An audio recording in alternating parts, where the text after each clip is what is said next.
ikaze kandi nifuriza n'abayisilamu mwese irayidi nziza. Tutosbaho mu gihugu cy'Ubutaliyani yatubwiye ati Paul Dybala rero araberewe cyane, rero akaba ari jezi nshya y'ikipe ya Juventus izambara sezitaha, ikazayambara bwa mbere ubwo bazakina n'ikipe ya AS Roma ku munsi wa nyuma wa shampiyona y'Abataliyani. Juve kandi mu rugendo rwo kwitegura match za Champions League bakaba batubwira ko rero Paul Dybala ashobora kuzakina match ya Lyon, hanyuma banatubwira ko iyi match ya AS Roma atazayikina. Ariko kandi ikinyamakuru Tutossport kitubwira ko Paris Saint-Germain na Lyon bari bukine muri Coupe de la Ligue mu gihugu cy'Ubufaransa. Iyi ni match ngo Maurizio Sarri na Gasperini bari gukurikiranye cyane. Gasperini umutoza w'ikipe ya Atalanta afite kuzahura n'ikipe ya Paris Saint-Germain muri final 8 hara muri Portugal kabisa muri kimwe cya kane kirangiza, mu gihe kandi Maurizio Sarri aracyafite gukina n'ikipe ya Lyon yamutsinze umukino ubanza. Rero abatoza b'Abataliyani bombi wa Atalanta n'uwa Juve baraba bakurikiye iyi match yo kuri uyu mugoroba.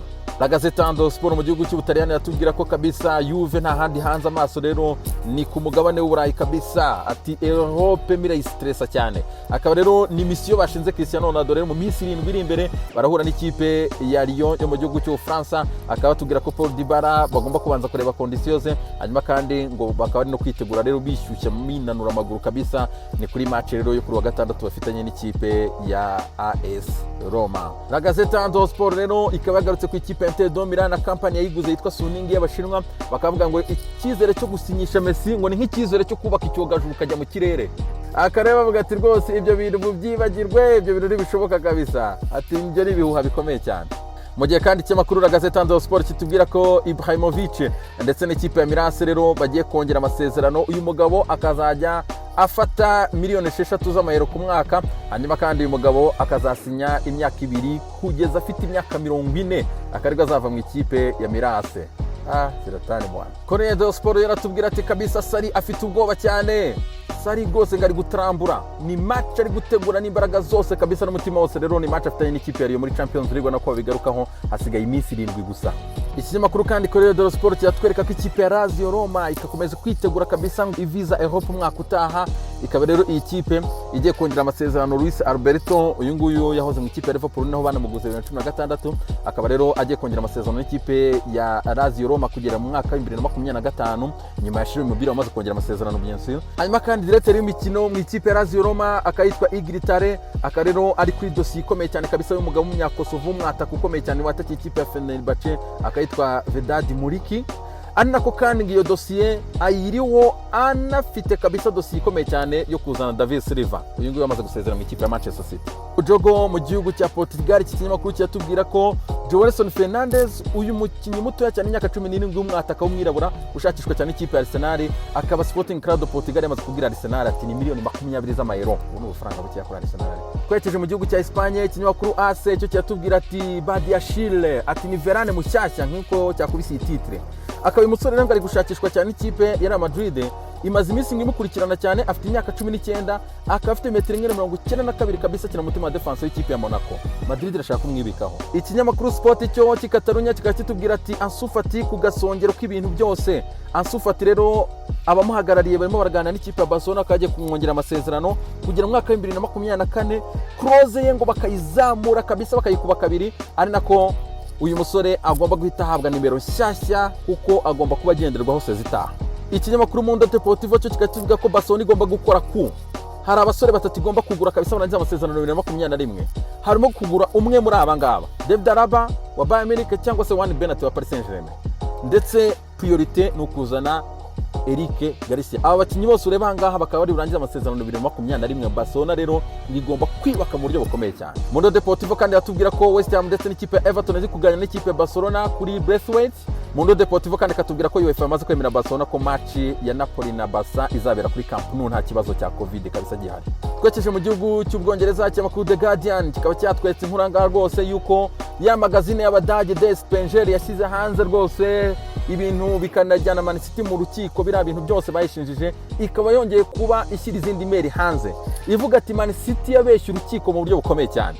Ati kibigaragaza hano turabereka email yuko company ya Etihad ishyiramo miliyoni 8 zonyine gusa, noneho company ya Sheikh Mansour ya Abu Dhabi United States igashyiramo andi mafaranga ngo guhera 2012 2013 2014 iyo myaka yose uko bagendaga bazamura diru ihera kuri miliyoni 35, 65, 67,500, ndavuga miliyoni. Izi ngizi zose ngo zindi zagendaga zishyirwamo na Abu Dhabi United States. Ikinyamakuru The Guardian kikatubwira ko izi dosiye zose ikinyamakuru Der Spiegel kibitse kikaba cyarazikuye ku muhaka w'umunyaportugal wahakinze imeri za Man City witwa Luis Pinto mu mwaka wa 2018. Man City rero iracyafite guhangana n'ibi ngibi, ariko abantu bose bakavuga ati still icyo kinyamakuru kiracyavuga ariko UEFA yamaze kusa nkaho iva muri deal yo kuregana na Man City. Ikinyamakuru The Guardian cyo kiratubwira ati Saudi kabisa ati baritse kugura ikipe ya Newcastle.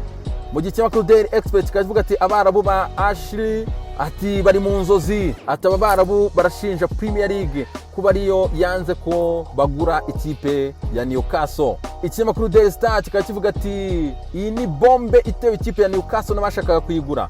Ikinyamakuru kikakomeza kitubwira ko amakipe muri Premier League rero yarwanyije bikomeye kugurwa kwa Newcastle. Amanda akaba ari kubashinja mu buryo bukomeye cyane. Ikinyamakuru Daily Mirror cyo kikaza kibisobanura neza cyane kurushaho, ati mwishe deal mu buryo bukomeye cyane. Steven Amanda akaba yatunze urutoki amakipe yo muri Premier League mu by'ukuri kariyo yishe deal yuko Newcastle igurwa, ndetse bakababaza abafana. Iki kinyamakuru kikatubwira ko amakipe 10 yo muri Premier League yahise yitambika iyi dosiye yuko Newcastle yagurwa. Ikipe ya mbere ni ya kabiri ni Tottenham Hotspur ndetse n'ikipe ya Liverpool, ariko ikipe we. Hanyuma ikinyamakuru The Sun nacyo kikabigaruka kivuga ati kabisa Klopp na Spurs banze yuko Newcastle igurwa ngayo nguko.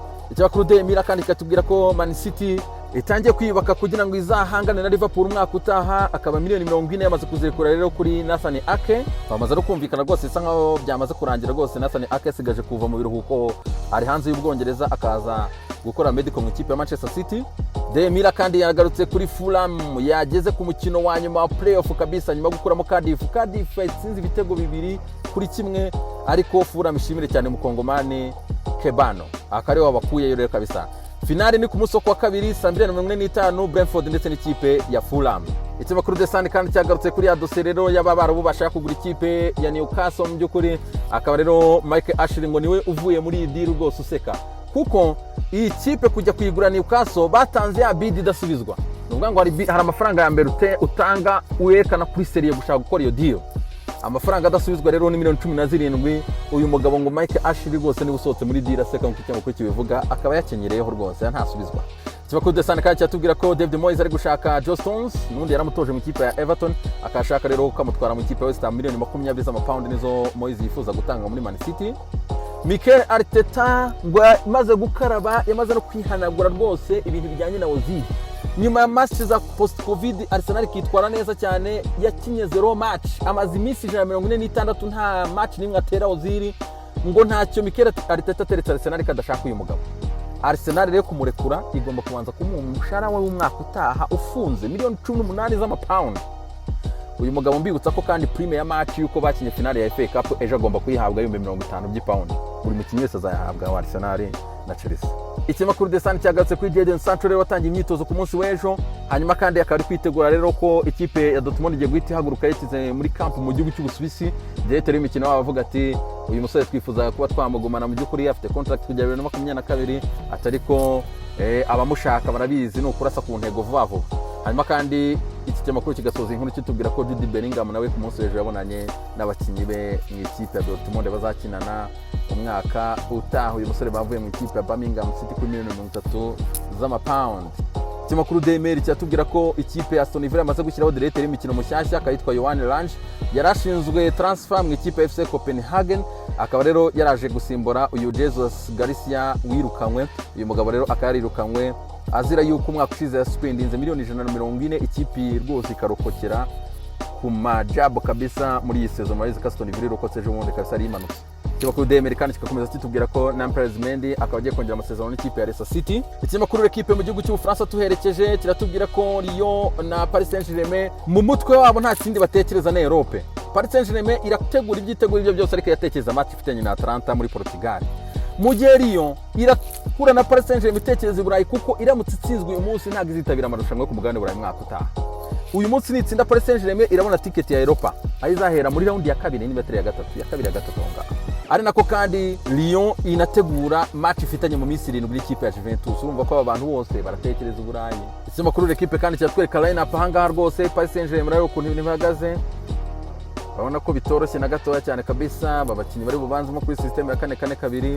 Urabona ko nta Mbappe uhari ahangaha ndetse nta n'uzaba uhari no kuri match ya Atalanta, urabona ko batangiye gutegura ikipe izahura na Atalanta. Anako kandi ikipe ya Lyon nayo urabona ko bishimira cyane kabisa kugaruka ku point area kwa Memphis Depay, urabona ko ikipe ipanze neza cyane. Liverpool ikaba jezi zayo ziri kugenda zijya hanze rwose, urabona ko ingingo niyo kiti bazakina umwaka utaha hanze.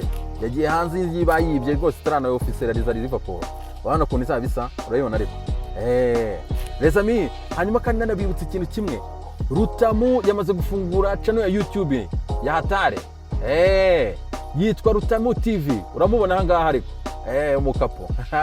Rutamu TV kabisa, mugende hariya mu musure, mu subscribing, mukore gahunda zose kabisa, murebe ari ibiganiro bishyira mujye mu byenjoyinga les amis. Mugire umunsi mwiza cyane, Imana ibarinde.